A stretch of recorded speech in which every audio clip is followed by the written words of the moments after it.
Hello, what's up mga bossing at idol ko? Nandito tayo ngayon sa Las Piñas, sa Casimiro Village. Mayroon po tayong buyer galing po ng Kawit, Cavite, si Sir Rene po. Sir, salamat po sa tiwala, sir. Ano pong masasabi niyo po sa unit, sir? Naku, makinis, maganda. Tinest drive ko. Swabing-swabe, legit na legit. Ayun, salamat sa iyo, Kuya Jay. Welcome, sir. Actually talaga sila, sir. Pinagpipilian po na nilang unit dito, Chevrolet Captiva at saka Subaru.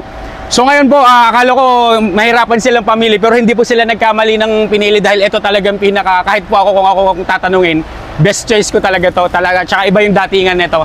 Ayan, sa mga kababayan natin naghanap ng second hand cars dyan, J-Cat Skill Vlogs po, legit 100% po. Sir, ingat po sa biyahe, enjoy nyo po yung bago nyong ride. Sir, baka pala may gusto kayong shoutout sa mga taga-Kawit po, o kaya yung mga kuya natin dyan. Okay, mga kuya na lang natin ha.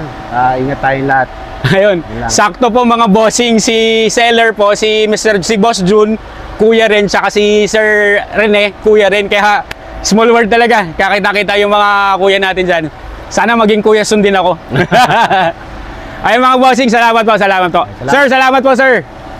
Ingat po sa biyahe, sir. Thank you. Alright mga boss. Sold na po ang ating top of the line na Subaru Forester mga bossing, kagwa po. Ayan, shoutout po sa mga kuya natin dyan. Ingat po, sir. Sold.